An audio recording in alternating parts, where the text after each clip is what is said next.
പ്രണയത്തിന് കാലങ്ങളെയും ദേശങ്ങളെയും എന്തിന് ലോകങ്ങളെ തന്നെയും അതിജീവിക്കാൻ കഴിയുമോ?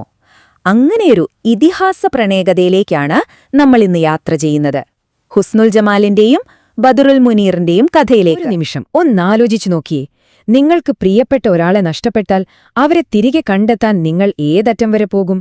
അതെ, ഈ ഒരു ചോദ്യത്തിലാണ് നമ്മുടെ ഇന്നത്തെ കഥയുടെ കാതൽ മുഴുവൻ ഇരിക്കുന്നത്. നമ്മൾ കേൾക്കാൻ പോകുന്നത് വെറുമൊരു കഥയല്ല.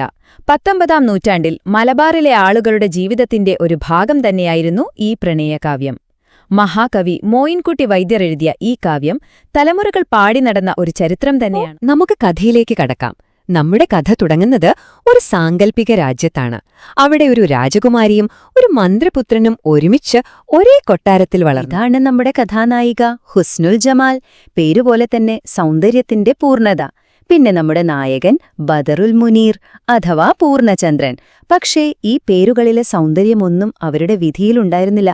കാരണം എന്താണെന്നോ, ഒരാൾ രാജകുമാരി, മറ്റൊരാൾ വെറുമൊരു മന്ത്രിയുടെ മകൻ. ആ ഒരൊറ്റ വ്യത്യാസം തന്നെയായിരുന്നു അവരുടെ മുന്നിലെ ഏറ്റവും വലിയ മതിൽ. അവരുടെ ബന്ധം എങ്ങനെയാണ് വളർന്നതെന്നറിയാമോ? കൊട്ടാരത്തിലെ പൂന്തോപ്പുകളിൽ ഒരുമിച്ച് കളിച്ചു വളർന്ന കുട്ടിക്കാലം. അവിടെ നിന്ന് യൗവനത്തിലേക്ക് കടന്നപ്പോ ആ സൗഹൃദം പതിയെ ഒരു രഹസ്യ പ്രണയമായി മാറി.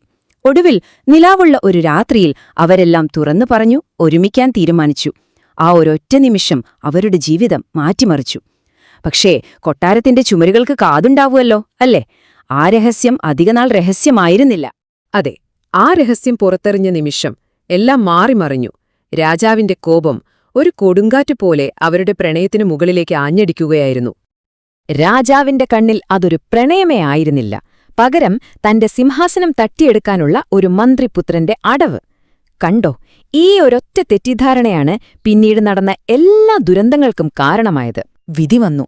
അത് വളരെ ക്രൂരമായിരുന്നു. ബദറുൽ മുനീർ നാടുകടത്തപ്പെട്ടു. ഹുസ്നുൽ ജമാൽ സ്വന്തം കൊട്ടാരത്തിലെ തടവുകാരിയുമായി. അതോടെ ആ പ്രണയകഥ അവിടെ തീർന്നു എന്നെല്ലാവരും ഉറപ്പിച്ചു. പക്ഷെ പ്രണയം അങ്ങനെ അങ്ങ് തോറ്റുകൊടുക്കുമോ? വിശ്വസ്തയായ തോഴി സൈനബയുടെ സഹായത്തോടെ അവരൊരു രക്ഷപ്പെടൽ പ്ലാൻ തയ്യാറാക്കി. ജീവൻ പണയം വെച്ചൊരു കളിയായിരുന്നു അത്. ഓരോ സ്റ്റെപ്പും അത്രയേറെ അപകടം നിറഞ്ഞതായിരുന്നു. ഒന്ന് പിഴച്ചാൽ മരണം ഉറപ്പ്. എല്ലാം വിജയിച്ചു എന്നവർ വിശ്വസിച്ച ആ ഒരൊറ്റ നിമിഷം എല്ലാം തകിടം മറിഞ്ഞു. അവർ ചതിക്കപ്പെട്ടു, വളരെ ക്രൂരമായി. എങ്ങനെ സംഭവിച്ചെന്നല്ലേ? ഹുസ്നുൽ ജമാലിനെ പണ്ടേ കണ്ണുവെച്ചിരുന്ന അബൂസയ്യാദ് എന്നൊരു കച്ചവടക്കാരൻ ഇവരുടെ പ്ലാൻ എങ്ങനെയോ മണത്തറിഞ്ഞു. അയാൾ എന്തു ചെയ്തു? മുനീറിനൊരു വ്യാജ സന്ദേശമയച്ച് വഴിതെറ്റിച്ചു. എന്നിട്ടോ രക്ഷകന്റെ വേഷത്തിൽ ആ വഞ്ചിയിൽ കയറിപ്പറ്റി. പാവം ഹുസ്നുൽ ജമാൽ കൊട്ടാരത്തിൽ നിന്ന് രക്ഷപ്പെട്ടത് അതിലും വലിയൊരു അപകടത്തിലേക്കായിരുന്നു. ഇവിടെയാണ് കഥ വീണ്ടും ഒരു ട്വിസ്റ്റ് എടുക്കുന്നത്. ഇനി വില്ലൻ ഒരു മനുഷ്യനല്ല. മനുഷ്യരുടെ ലോകത്തു നിന്നും നമുക്ക് സങ്കൽപ്പിക്കാൻ പോലും പറ്റാത്ത ഒരു അമാനുഷിക ലോകത്തേക്ക് ഹുസ്നുൽ ജമാലിന്റെ ജീവിതം മാറിമറിയുകയാണ്. അപ്പോ എന്താണ് ഈ ജിന്ന്? ചിലർക്കെങ്കിലും ഈ വാക്ക് പുതിയതായിരിക്കും, അല്ലേ? ഐതിഹ്യങ്ങളിലൊക്കെ പറയുന്ന പോലെ തീ കൊണ്ട് സൃഷ്ടിക്കപ്പെട്ട, മനുഷ്യന്റെ കണ്ണിന് കാണാൻ പറ്റാത്ത ഒരുപാട് അത്ഭുത ശക്തികളൊക്കെയുള്ള ഒരു തരം ജീവികൾ. അവരിൽ നല്ലവരുണ്ട്, ദുഷ്ടന്മാരുമുണ്ട്. ഒന്ന് ചിന്തിച്ചു നോക്കൂ. അബൂസയ്യാദിന്റെ വഞ്ചി പുഴയിലൂടെ മുന്നോട്ടു പോവുകയാണ്. പെട്ടെന്ന് അതുവരെ തെളിഞ്ഞു നിന്ന ആകാശം കറുത്തിരുണ്ടു. ഒരു ഭയങ്കര കൊടുങ്കാട്ട്. അതിനൊപ്പം ആകാശത്തുനിന്ന് തീ പോലെ ജ്വലിക്കുന്ന കണ്ണുകളുള്ളൊരു രൂപം താഴേക്ക്. ആ ഒരൊറ്റ നിമിഷം കൊണ്ട് 3 പേരുടെ വിധി 3ആയി. ഷംഹൂരിഷ് എന്ന ജിന്നുകളുടെ രാജാവ് ഹുസ്നുൽ ജമാലിനെ ആകാശത്തേക്ക് തട്ടിയെടുത്തു കൊണ്ടുപോയി. അബൂസയ്യാദിന്റെ വഞ്ചി തകർന്നു. അവൻ ആ പുഴയിൽ മുങ്ങിത്താണു. ഇതൊന്നും അറിയാതെ ചതിക്കപ്പെട്ട ബദറുൽ മുനീർ അവിടെ എത്തിയപ്പോഴോ ആളൊഴിഞ്ഞ പുഴക്കര. പക്ഷേ ബദറുൽ മുനീർ തളർന്നില്ല. ചതിക്കപ്പെട്ടു, പ്രിയപ്പെട്ടവളെ നഷ്ടമായി. എന്നാലും അവൻ തോൽക്കാൻ തയ്യാറായിരുന്നില്ല. അവളെ ലോകത്തിന്റെ ഏത് കോണിൽ നിന്നാണെങ്കിലും കണ്ടെത്തുമെന്ന് അവൻ ആ നിമിഷം ഒരു ശപഥമെടുത്തു. അവിടെ തുടങ്ങുകയായിരുന്നു അവന്റെ ഇതിഹാസയാത്ര. അങ്ങനെ അവന്റെ യാത്ര തുടങ്ങി. എങ്ങോട്ടാ പോകേണ്ടതെന്നോ എവിടെ അന്വേഷിക്കണമെന്നോ ഒരു പിടിയുമില്ല. ദിവസങ്ങൾ ആഴ്ചകളായി മാറി. കയ്യിലുള്ളതെല്ലാം തീർന്നു. പ്രതീക്ഷയൊക്കെ ഏതാണ്ടില്ലാതായി. ആഴ്ചകൾ മാസങ്ങളായി. അവസാനം 1 വർഷത്തിലേറെ കഴിഞ്ഞു. ഒന്നോർത്തു നോക്കൂ. ഒരു കാലത്ത് മന്ത്രിപുത്രനായിരുന്ന അവൻ ഇന്ന് കീറിപ്പറിഞ്ഞ വേഷത്തിൽ ഒരു യാചകനെപ്പോലെ അലയുകയാണ്. എന്ത് എന്ന് ചിന്തിച്ച് എല്ലാ പ്രതീക്ഷയും നശിച്ചു നിൽക്കുമ്പോഴാണ് അവന് ആദ്യത്തെ സൂചന കിട്ടുന്നത്. കടൽത്തീരത്ത് വെച്ച് കണ്ട കുറച്ച് പ്രായമായ മീൻപിടുത്തക്കാർ. അവരാണ് ആ രാത്രിയെക്കുറിച്ച് പറഞ്ഞത്. അന്ന് രാത്രി ആകാശത്തൊരു തീഗോളം കണ്ടെന്നും ഒരു രൂപം ഒരു പെൺകുട്ടിയെയും കൊണ്ട് ആകാശത്തേക്ക് കയറിപ്പോയെന്നും അവർ പറഞ്ഞു. അപ്പോഴാണ് മുനീറിന് കാര്യം മനസ്സിലായത്. തന്റെ പ്രിയപ്പെട്ടവൾ ഈ ലോകത്തില്ല. തന്റെ പോരാട്ടം ഇനി മനുഷ്യരോടല്ല, അമാനുഷിക ശക്തികളോടാണ്. ഒരു തിരിച്ചറിവ് അവന്റെ യാത്രയെ പുതിയൊരു വഴിത്തിരിവിലെത്തിച്ചു. അവിടെ അവനൊരു സഹായം കിട്ടുന്നുണ്ട്, പക്ഷേ അതോടൊപ്പം അവന്റെ പ്രണയത്തിന്റെ ഏറ്റവും വലിയ പരീക്ഷണവും അവനെ കാത്തിരിപ്പുണ്ടായിരുന്നു. ജിന്നുകളുടെ ലോകം തേടിപ്പോയ അവൻ ഒടുവിൽ ഒരു മരുഭൂമിയിൽ ദാഹിച്ച് തളർന്നു വീണു, മരണത്തിന്റെ വക്കിൽ. അപ്പോഴാണ് ആ സഹായമെത്തുന്നത്. മൈമൂന എന്നൊരു ജിന്നുരാജകുമാരി അവനെ രക്ഷപ്പെടുത്തുന്നു. ഇപ്പൊ കഥയുടെ ഒരവസ്ഥ നോക്കൂ, എത്ര സങ്കീർണമായി അല്ലേ?